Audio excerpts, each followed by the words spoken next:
우리 그 법원팀의 박승지, 내가 기준을 높여야 하는 이유, 요거를 듣도록 하겠습니다. 아까 오전에 말 들어보니까 말빨이 굉장히 늘었더라고요. 그죠? 보통 20살 초반짜리 애들 여기 세워놓고 어른들 앞에서 말하라고 뭐 이렇게 되는데. 자, 박승지 나와서 발표해주세요. 네, 안녕하세요. 저는 스파레주 36기 곽승지라고 합니다.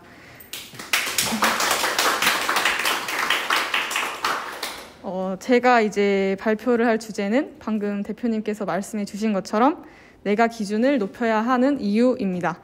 여기서 말하는 기준이란 이제 비교를 할 때의 기준을 의미를 하는데요. 비교는 하나만 가지고는 비교를 할 수가 없잖아요. 비교를 하려는 그 잣대가 필요하고 그 잣대를 저는 이제 기준이라고 표현을 한 거고요. 그러면은 이제 비교에 대해서 먼저 말씀을 드리면 여러분들은 비교라는 단어를 들었을 때 어떤 이미지가 떠오르시나요? 안 좋은 이미지요. 고모님께서는? 네. 편견. 그러니까 저도 이제 좀 부정적인 이미지를 가지고 있었고, 그래서 사실 어제 유튜브에 밤에 한번 검색을 해봤어요. 비교 이렇게 하고 어떤 이제 영상들이 나오나? 그랬더니 유튜브 제목들이 비교라는 지옥에서 탈출하는 방법, 뭐 남들과 비교하지 마라, 뭐 혹은 비교하는 습관을 버려라.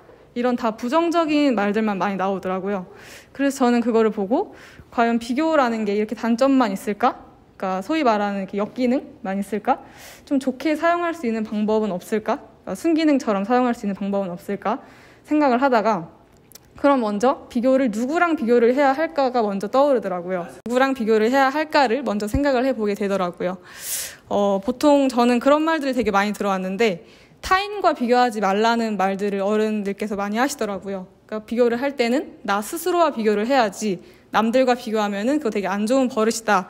이런 말을 주로 들으면서 살아왔는데 그러면 비교의 대상을 나로만 국한하고 있으면 과연 내가 더 높은 목표를 바라볼 수가 있고 더 큰 성장과 발전을 도모할 수 있고 더 넓은 시야를 가지고 살 수가 있을까? 이런 의문점이 들더라고요. 그렇잖아요. 비교를 할 때 내 자신하고만 비교를 하면은 되게 근시안적인 사고를 할 수밖에 없을 것 같은데 그게 과연 정답일까? 이런 의문점이 들고 알기 쉽게 좀 예를 들어드리자면 내가 20점을 맞다가 성적 20점을 맞다가 50점이 됐어요. 그럼 나는 2배 이상의 점수를 받은 거고 2배 이상의 성장을 한 거잖아요. 근데 또 누군가는 90점을 받다가 70점이 됐어요. 근데 그 떨어진 70점과 비교를 해도 나는 50점이면 되게 낮은 점수인데 나 스스로와만 비교를 하게 되면 2배 이상의 성장을 한 거기 때문에 스스로 만족할 수밖에 없다는 거죠. 그러면은 이런 해결할 수 있는 방법은 뭐 누구와 비교를 해야 할까라고 이제 제가 스스로 질문 던졌을 때 저는 타인과 비교를 해야 한다고 느꼈거든요. 그 타인과 비교를 하면서도 그 타인 중에서는 나보다 훨씬 월등히 높은 사람과 비교를 해야 한다. 이런 식으로 생각이 들더라고요. 예를 들어서 제가 직장인이라고 비유를 하자면 백수와 비교했을 때 나는 평범한 직장인이라고 봤을 때 훨씬 이제 큰 노동력을 하고 있지만 뭐 예전에 현대의 정주영 회장과 비교를 하면 나는 완전 애기 소꿉놀이에밖에 비교할 수 없겠죠. 그렇기 때문에 되게 이제 높은 기준과 비교를 이렇게 후자로 비교를 해야만 내가 더 큰 성장을 도모할 수 있고 더 큰 발전을 할 수 있고 근시안적인 사고가 아니라 더 넓은 시야를 가질 수 있지 않을까라는 생각을 하게 되었고요. 그래서 만약에 여러분들께서 좀 내가 참 잘하고 있다라는 생각이 드실 때면은 내가 혹여나 나보다 낮은 기준과 비교를 하기 때문에 그렇게 느끼는 건 아닐까? 더 성과를 놓고 비교를 하더라도 그 전의 성과가 낮은 성과여서 조금 올랐는데 그 성과와 비교를 하다 보니까 지금의 성과가 되게 만족감을 느끼는 건 아닐까라는 좀 생각을 하시는 것도 좀 저는 추천을 드리고요.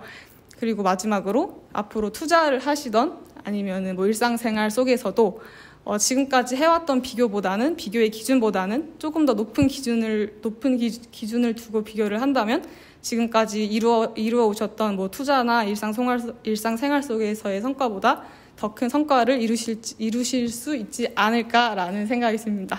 네, 여기까지 하겠습니다. 감사합니다.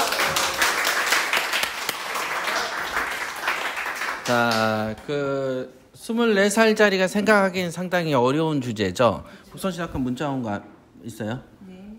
전화 와서 내가 했어요. 네. 그거. 나가서. 그래서 이제 그 비교라는 게 보면은 우리가 틀린 그림 찾기 같은 게 비교잖아요. 또 어려서 그 깐난쟁이 때부터 틀린 그림 찾기 하잖아요. 그래서 이렇게 보고 보는 거. 그게 이제 우리가 강력한 기억력이죠. 이렇게 요걸 보고 요걸 알아야 요걸 비교하니까. 그래서 이제 비교를 하는 거는 내가 높아지기 위한 굉장히 그 수단이죠.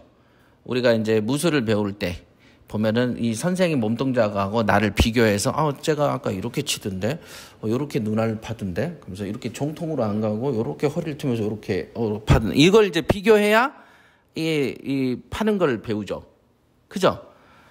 이 사람은 요렇게 치고 요렇게 하던데 아니 요렇게 맞고 요렇게 치던데 뭐 이런 거 한 손으로 할 때도 주먹이 오면 탁 누르고 돌려서 팍 치더라.